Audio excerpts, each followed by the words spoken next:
So, an elderly woman drives to the store.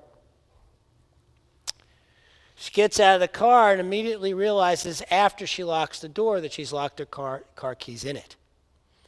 So she goes and gets a hanger, and she's there struggling and not getting anywhere. So finally she decides to treat. She sits back and goes, okay, I know this all works out. I know that there's a divine solution here, and I get into my car and it all works perfectly. At that exact moment, a motorcycle drives up with a very rough-looking guy, total tattoos, leather all over him.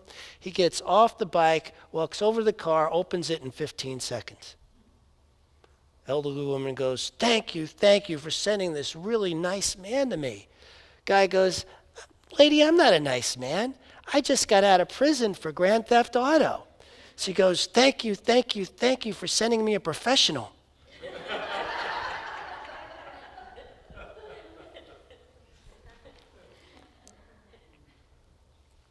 Amazing things. I have an inspirational story for you. I was walking on the beach. Oh, stop it. Hold it. Put it back. Let's say this together. I am open to the evolution of my soul. My mind is alert. My heart is receptive. My next step is here and now. Okay. You can pull it up now. We'll get it. Now I have this inspirational story for you. I'm on the beach.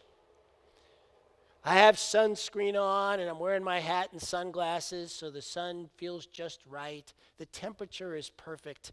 And I'm walking along, and I notice that I've got sand on my feet. And a miracle happened. Water comes in from the ocean and goes over my feet and washes them clean. Isn't that amazing? No? No, it's not.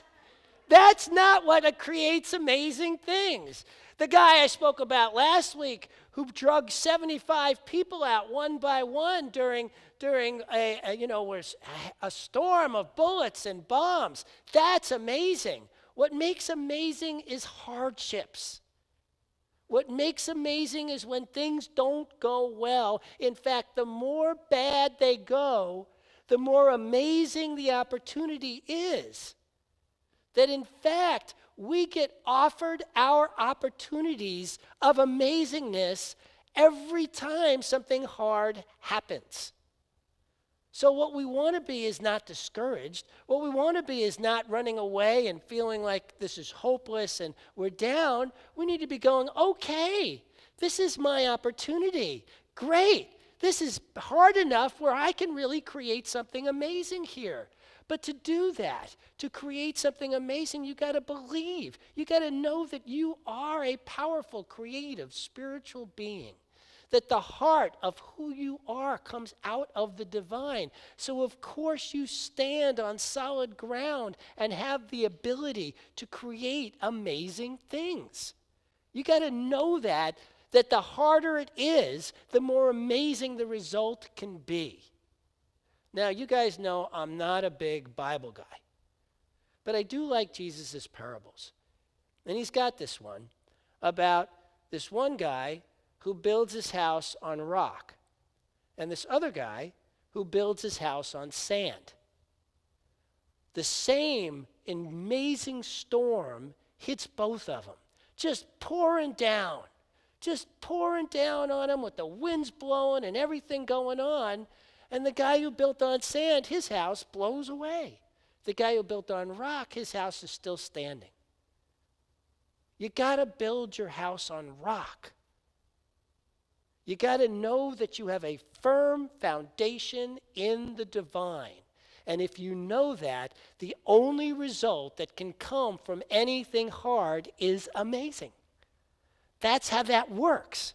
But it only works, and it only works if you've built on solid ground.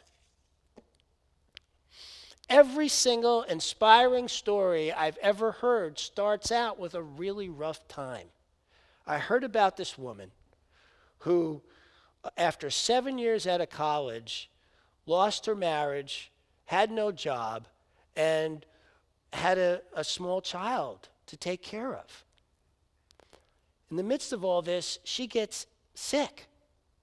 And while she's sick, with all the hardships going on, she gets an idea for a book.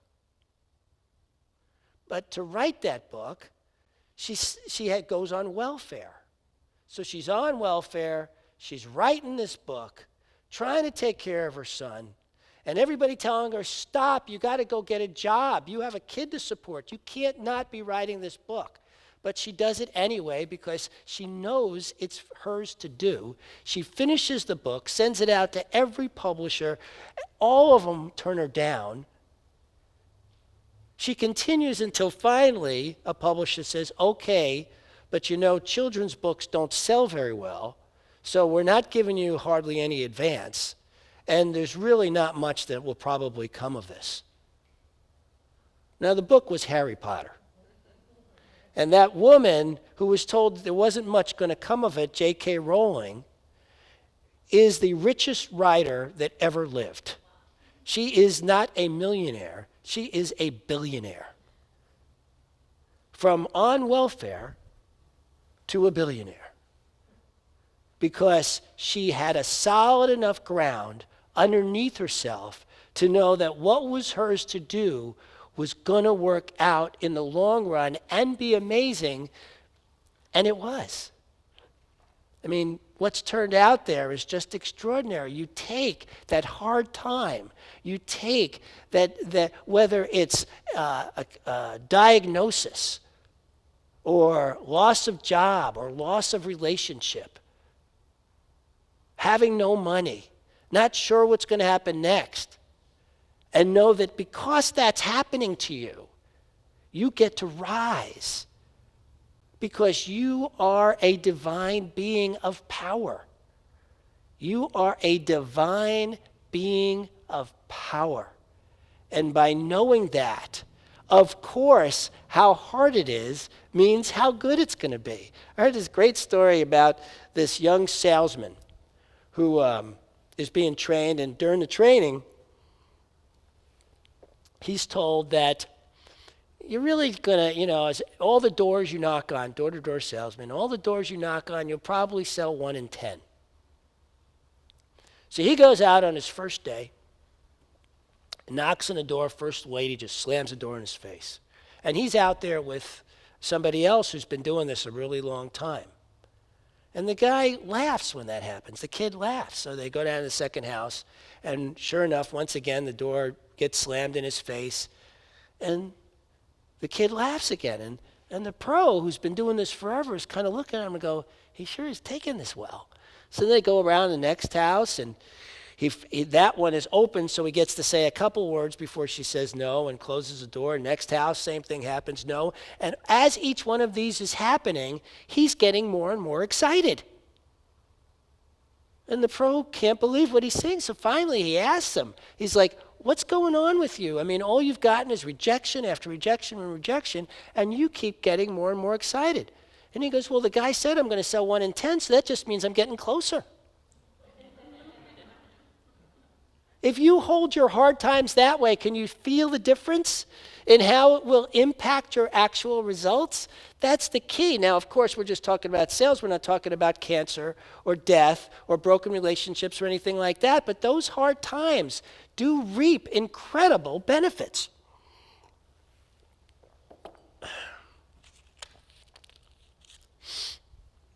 told you the story last week about my son and what he went through in terms of his hidden treasure. I'm going to tell you a different story because you know the apple doesn't fall far from the tree. So him being the apple, me being the tree. Here's my story. I started playing music at 17, practiced for about 6 months, went out and played my first gig, and was booed off the stage by drunks at the bar. I go home and I practice another year. I go back out to play an open mic, and there's an agent in the audience. who comes backstage after I play to tell me, you really have no talent at this. But you're kind of cute, so why don't you try acting? I kept practicing, because it was in me to do. 7 years later, I'm reading an article in a New York newspaper, a review of one of my shows. And the article starts out like this: "What a natural he must be to have played the magnificent show he put on last night." I went from no talent to a natural in just 7 years.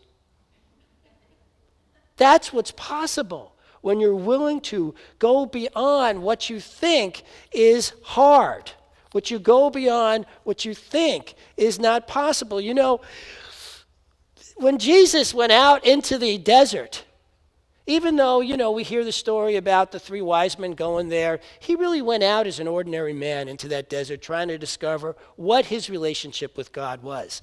And we're talking 40 days in the desert.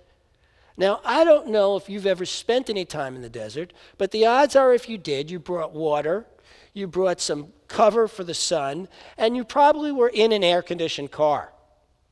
He didn't have any of those things. 40 days in a desert must have been hard. Must have been really, really hard. I mean, I can't even imagine how hard 40 days in a desert. But he comes out of that thing and changes the world, right? Whatever you may think of Jesus as Savior, not Savior, this, that, and the other thing, that guy changed the world. We're a different world now because he was willing to spend 40 days in the desert and get square about who he was. Now, I'm not saying you got to spend 40 days in the desert to get square who you are. You have your own hardships you're facing. But everyone you're facing is there to tell you one thing and one thing only. This is who you are. This is who you get to now be, who you have come here to be. Be the change you want to see in the world and rise. That is what that challenge is there for. Whatever the challenge is, it means it is actually supporting you in rising up to you, who you have come here to be. What happens in life is we go around handling the mundane really often. Right? Every day we get up, we eat, we go to work, we do this, we move this from over here to over here. And while doing that, we do it as basically Clark Kent. Because we don't need our superpowers when we're lifting up a glass and moving it over there, or picking that up and moving it over here. If we're Clark Kent too long, we forget we're Superman or Supergirl. We actually forget that that's who we really are. Because we spend so much time as Clark Kent, or Mrs. Kent, or Miss Kent, or whatever. But you get the point here. If you go around doing mundane things in a mundane way really often, it's easy to forget that you actually have the superpowers. And where do those superpowers come from? You are a divine being. There is nothing impossible. There is absolutely nothing hopeless going on. You have the divine within you, and that divine is lifting you up, can lift you up if you remember that it's there. And that hard time you are facing is giving you an opportunity to remember. Paul Dingiazzo, this is a man I've spoken about several times. For those of you who haven't heard me speak about him, he's a Tibetan monk who was tortured by the Chinese for 33 years every single day. And if you ever have an opportunity to hear him talk or just look at the man's face, the Dalai Lama calls him the most enlightened man on the planet. The only thing he concerned himself with every day he was tortured was to stop loving the Chinese. He knew who he was. He knew what was his to do in that situation, and he rose. He rose in a way that lets us know that nothing is impossible here.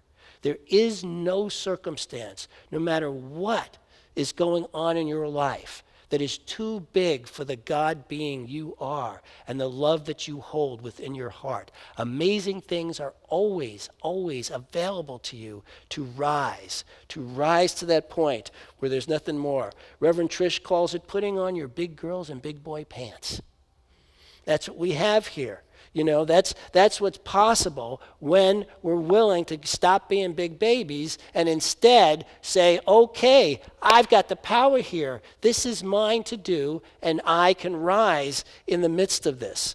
So what are you building your house on? Are you building your house on sand? Or are you building it on rock? Are you going around discouraged, feeling down? Then your house is on sand. You want to move that house to rock. You got to remember who you are. You got to remember the truth of your being, the truth of how powerful you really are.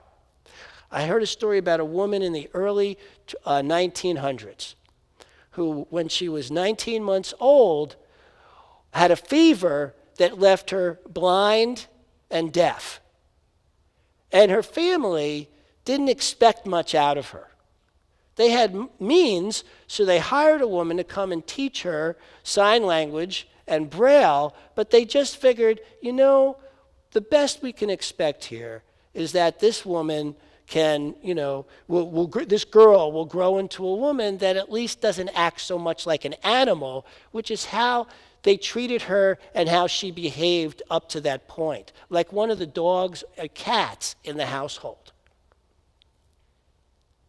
Helen Keller went on to not only graduate college, but joined the suffrage movement to help gain the vote for women, started the first school for the blind, and constantly the rest of her days was a symbol of inspiration for millions of women. I mean, she wasn't just blind and deaf. She was a woman in a time where women weren't treated very well. Didn't even have the vote yet. With all those disadvantages, she rose to be considered one of the most inspiring figures in our country today. That's so that, when you start thinking, whatever I'm dealing with is too much for me, look at what she overcame. There is nothing going on here that's impossible.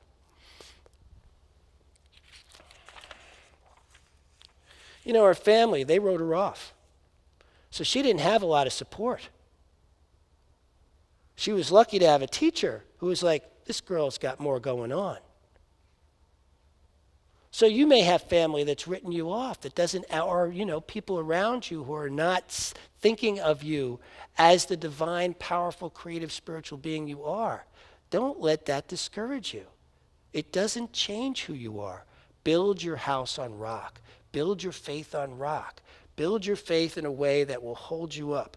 I was in the hospital. They told me, doctors, a room full of doctors tells me I have 5 days to live and I better get myself in everything in order because I'm a dead man, right? And I said, no, this is not my time to die. So I checked myself out of the hospital. I went home and it was hard. I had 106-degree fever. It was hard. My bones ached. Every joint in my body ached. When I pulled the IVs out of my arm, they're in this arm, pulled the IVs out of my arm, it hurt. Everything hurt. But I went home knowing that as bad as this hurts, with every doctor I know telling me I'm going to die, that it just wasn't the case. There was more to it than that. And my knowing is what got me through that. My knowing is what got me to learn more about what makes health go on than anybody I know. I have a wealth of information about how to get healthy no matter what disease you have, to the point where 20 years later, I go and get checked up by the doctors. And I, before that, had a tremendous amount of scar tissue inside my intestines. So much so that the doctor said, it's no longer a matter of if you're going to get cancer, it's simply when. And then I show up for a test, they take all these pictures, and then they sit me down and their eyes, they're just so, they look so concerned. I'm thinking, oh my God, am I on the way out again? What's going on here? And they go, we don't understand this. Never in the history of medicine have we seen pictures like this. You had so much scar tissue, and it's all gone. We can't find a single thing here to show that you ever had disease in the first place. They said that's impossible. So we're fairly certain that those old pictures we have of you must be somebody else's. That there must be some mistake here. And I said, can I get copies of those photos so that I could show people? And then they said, oh, we lost them, sorry. There is nothing impossible in the face of the divine. Nothing. It's up to us to take whatever hard time is before us, build our house on rock, and use it as the opportunity it is. I have one last story for you. It's about this guy who in 1921 I was on family vacation, and he got really sick. And I want to tell you how sick this guy got.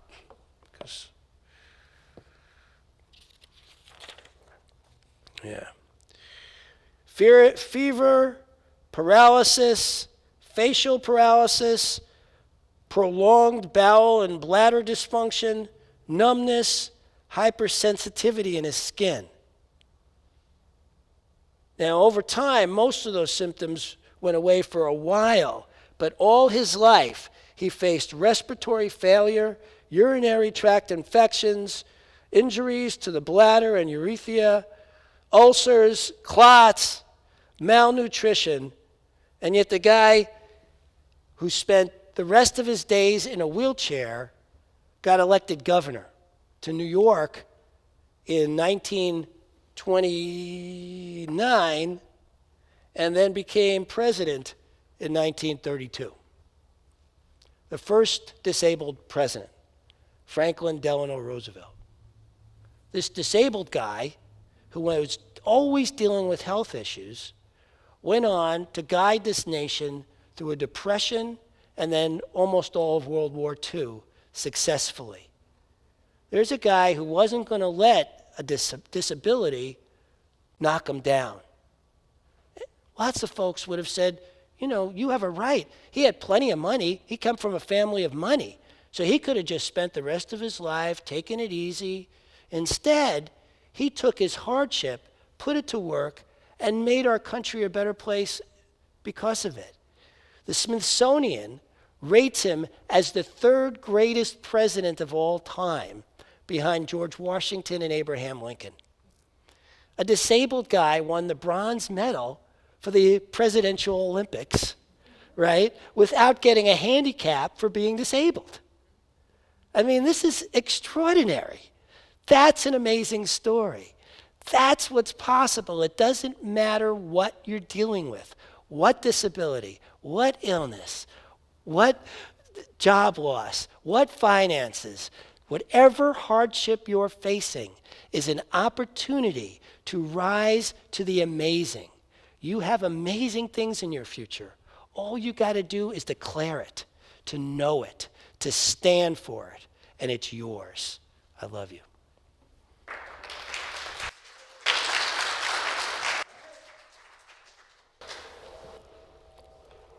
Take out what you're going to give. Hold it in your hand. Do not crumple it up. Take it out and hold it.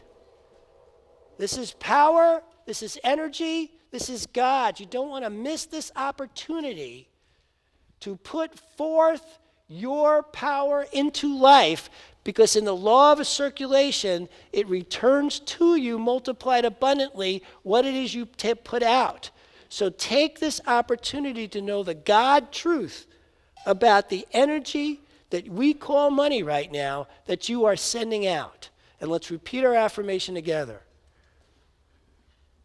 God is the source of all supply. Money is God in action. What we give, we receive multiplied abundantly. All that God is, I am. And so it is.